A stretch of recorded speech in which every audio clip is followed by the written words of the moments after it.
All right, guys, thank you for tuning the channel today. Hit that like, subscribe if you haven't done it. Had tons of questions on the Defender video that I did. That's the build, and we're not talking about the build today. We're going to talk about the differences between the XMR, Lonestar Max, and the Limited. You know, which one I would buy again, what my opinion is. Of course, this is my opinion. Everybody can have a different one, so you're welcome to drop those in the comments. But let me get this camera hooked up, and let's get started discussing which one I would purchase again. Okay, so I just want to get out of the wind to discuss it. You know, I originally purchased an XMR. The XMR was great for us. It was a really nice unit. I really liked not having doors. I really liked it being open 100%, where you could just jump in, jump out, you know, and that was great. And, you know, it was good for the summertime. But then when winter rolled around, it was like, okay, it's cold. You know, I had to really bundle the kids up. You know, they get runny noses, get sick. And, you know, when you take them out in the cold, it seems like every time. So I was like, all right, I started looking at the cab models, okay? But before that, I was like, all right, I'm gonna put the Infernal Heater in, which worked really well. The Infernal Heater puts a lot of heat in the front seat, and you know, I like that. But of course, with the doors off, it's pretty pointless. So I purchased the half doors. And putting the half doors on the Infernal Heater, it was pretty warm up in front. You know, the cool part is you could get your hands warmed off, and it would also defrost your windshield. So definite benefit to that, because, you know, every time you go riding, it's cold, the windshield fogs up as soon as you pull out of the garage, whatever. So the Infernal Heater was great with the half doors, but again, it didn't do much for the back seat. The back seat was still really cold for the kids. You know, we'd all bundle up in the front. And, you know, I wanted something that we could use year round. I also have a daughter that has special needs, so it's nice to have the Canam because we can take them to outdoor activities, and I can leave the air running. And this thing, you know, I really wanted to put a turbo kit on it, but I didn't want to make it noisy because they're so quiet from the factory. And so that's one of the things I really like is, you know, we can unload this thing and take it to an outdoor event, and I can have it running with the air on, and my special needs daughter can be in here, and it's great. It provides a cool environment for her, and we can be right outside. And so anyway, it's just having the air was a positive for me. But the XMR, you know, with the half doors, one of the things that you know, once I put the half doors on that unit, I was kind of, you know, it just felt like it wasn't open anymore. It felt like if I'm having to deal with the door and I have to open it and I have to close it and get in and out, I'm like, I might as well just have a cab with the AC and heat. And, you know, and so after I put the doors on, I think is what made my decision to move into a cab model. Now, you know, I think the people out there that the XMR is a great machine. I mean, I love it. You can definitely tell the gear ratio is better in it. You can tell it's got better gearing. You can tell that it's got more power. It's got the differential lockers. It's a powerful unit. I mean, compared to the cab model, because cab model is also heavier, right? That XMR is sealed up. It's made for mud bogs. It's made for going out. You know, if you're the person that's going to take it out to mud bogs, yeah, I agree, half doors, and, you know, you're going to go out and run it and use it for what it is. It's sealed up, snorkeled, and ready to roll. So that's definitely a good unit, you know. And if you like water and mud bogs, I think that's definitely a top priority, you know. And that's a lot of the questions I've gotten on the channel is, you know, what's right? What's the right one to purchase, you know? And I think if you look at that, for me, we're more trail riding, we're more neighborhood riding, you know, we're more outdoor. I like outdoor stuff, you know, but we're not the type that's mud bogging and driving them through water, right? We don't expect our unit to be a boat, okay? So that's when the cab model and the electronics, right? You have more electronics, AC, you have stuff that can get plugged up, you know, all those things. So for me, the cab model was a definite plus to move up to. XMR held its value really well, got really good money for it. And one of the things to consider, if it's price that you're thinking about, but you're going to buy an XMR, you know, and you know the MSRP on those is 21, 22. They probably went up from that, right? I haven't even looked, but, you know, then you buy a front windshield with the windshield wiper, and that's another, you know, $2,000. Then you buy a back windshield. Then you got to buy a roof. And whether you're going to buy a sound roof or a regular roof, I mean, you're still going to spend $700 to $1,000 on a plastic roof. So by the time you add that in and then you put doors on it, if you plan to put doors on it, even half doors, you know, are pretty pricey. You almost get up to what that cab model is. So if it's price that's your decision and not what you're, you know, kind of how you utilize it, by the time you buy that XMR and you put all that stuff on it, you get up to what the cab model is. Now in resale, I put all that stuff on and I got that money back for all those aftermarket accessories. So not like a vehicle. When you go trade it in, you got aftermarket stuff on it. They don't pay you for it, right? And there's a good market for it right now. And I was really blessed. I got probably more money than I had in that whole unit back out of it. So they hold their value really well, or they did at the time. I can't say when you're watching this video.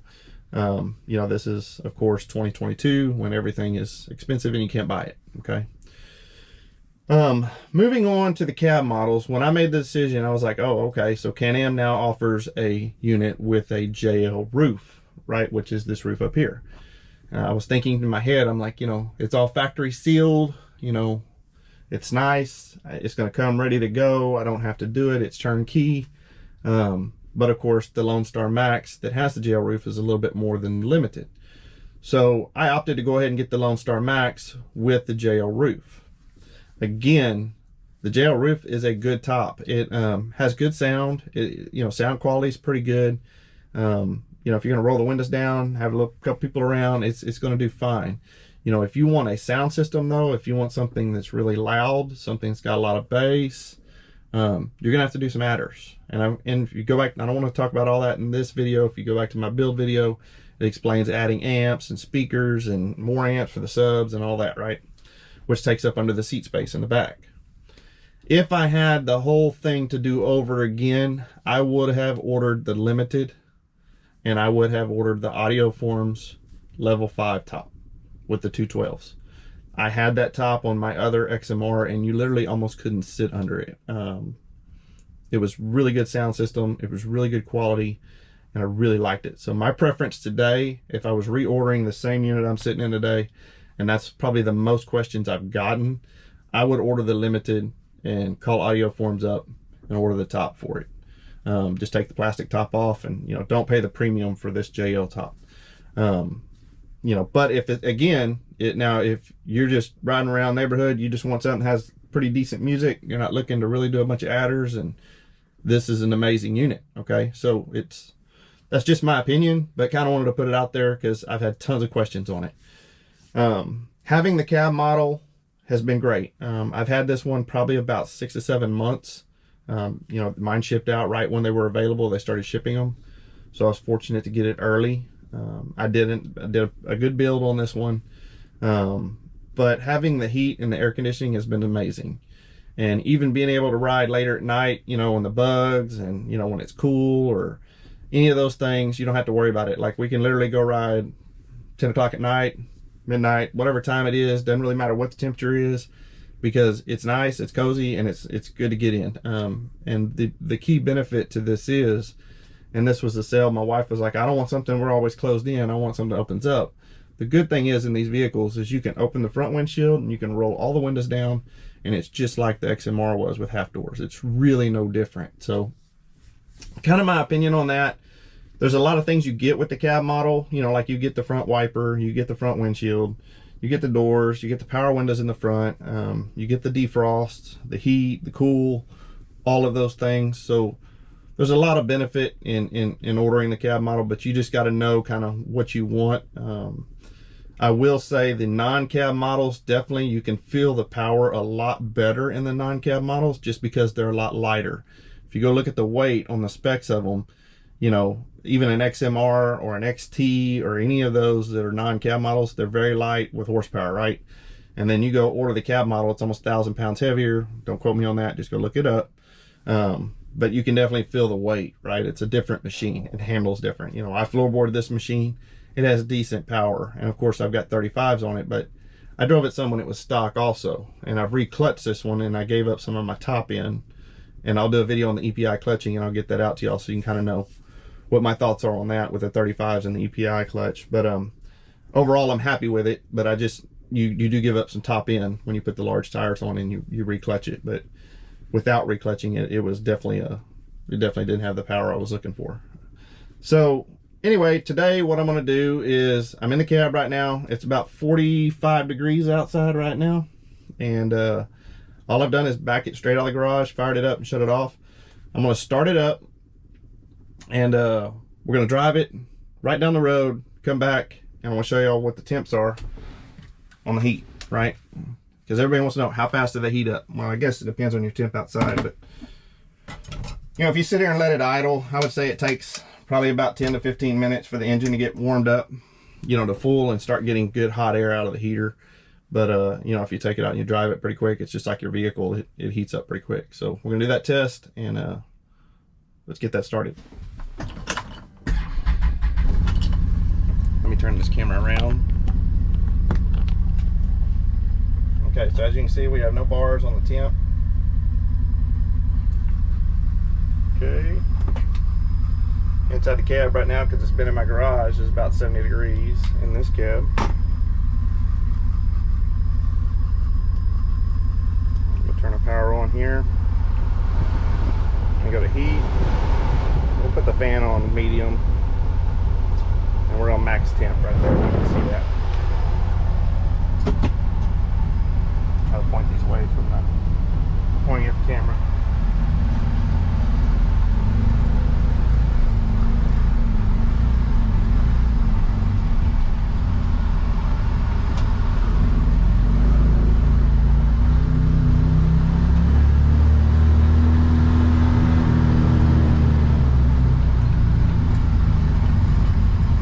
Again, we'll just do a short trip, just kind of show you how quick the heat builds on it.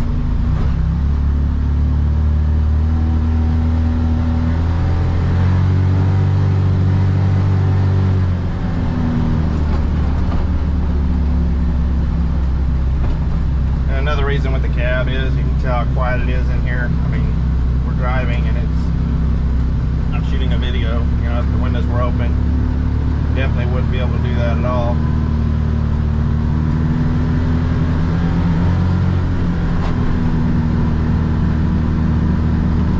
Of course, my speedometer is off a significant amount because it's still got stock tire programming. So I'm starting to feel a little bit of warmth out of the vents. As soon as I get up here to the next turn, we've got 1 bar of temperature. You know, this is average drive. I'm not really mashing on it.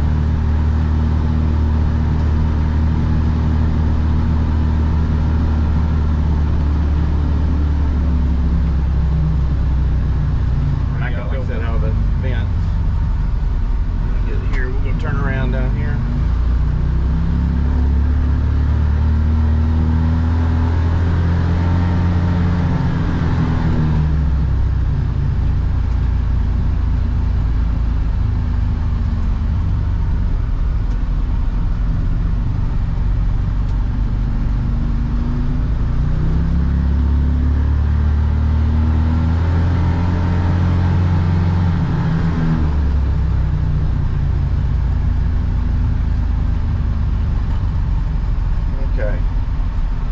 Right now, just 1 bar of temp.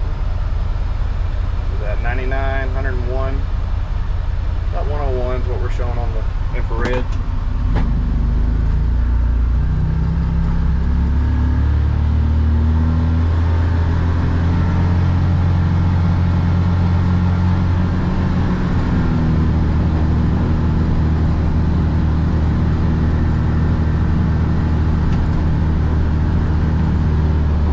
You can see the EPI clutching. It allows me to get up to the top end of that RPM and get going. These are 35 boggers on here, so they're really heavy tires, but it's still got pretty good pickup. We just got our 2nd bar of temperature.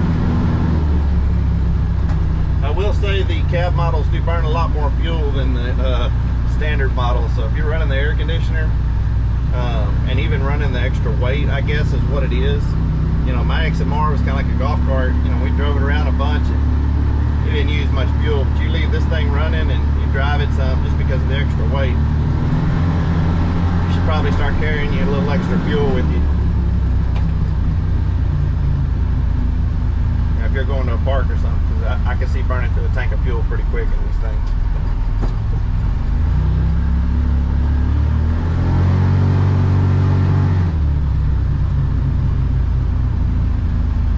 Okay, so we've been a few minutes on driving. We just hit 3 bars. I checked the temp with the infrared. We're about 114 to 116, 117. Which that heat feels really good. I mean, it's already warm in this cab, which my cab wasn't that cold because it was in the garage. But even if it was,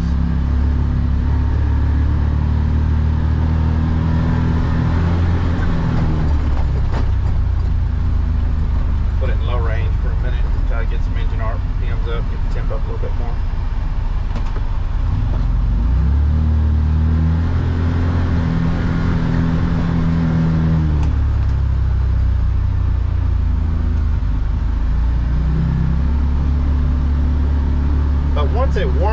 you know, and it's 40 outside, it really does stay warm idling.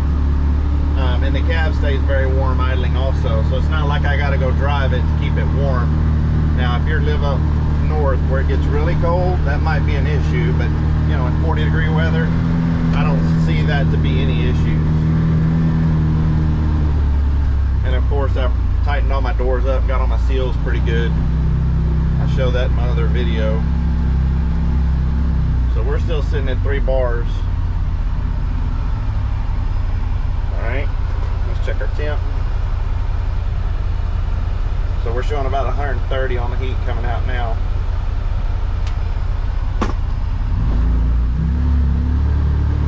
We've probably been driving for 6 minutes, maybe.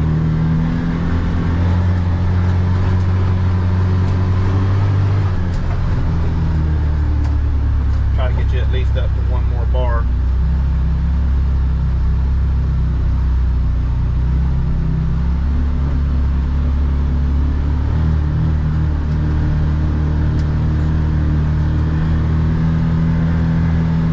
It's significantly hot in this cab. It's probably 80, 85 already. We just got the 4 bars on temp.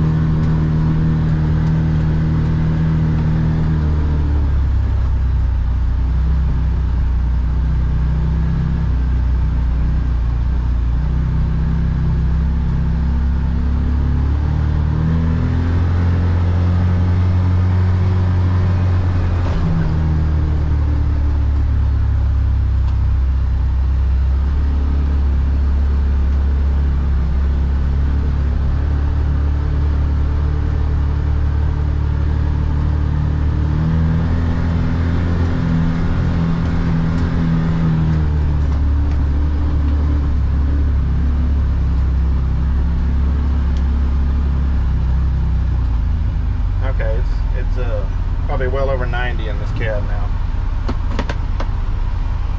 Sitting at 4 bars, it's probably fixing to hit 5, but that's generally about where it runs. It'll get up 1 more bar, I think, maybe 2. But temp, we're 147 degrees coming out of there on medium. Just keep it in high, put it in heat mode, turn the fan on high, max temp.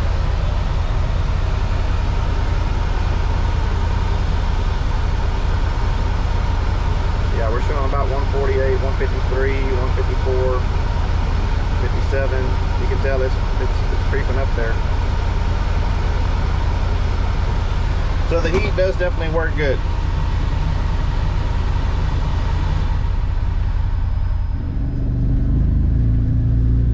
So again, I'd like to thank you for watching the video. I hope I've kind of shown you how fast the cab heats up, how the heat works.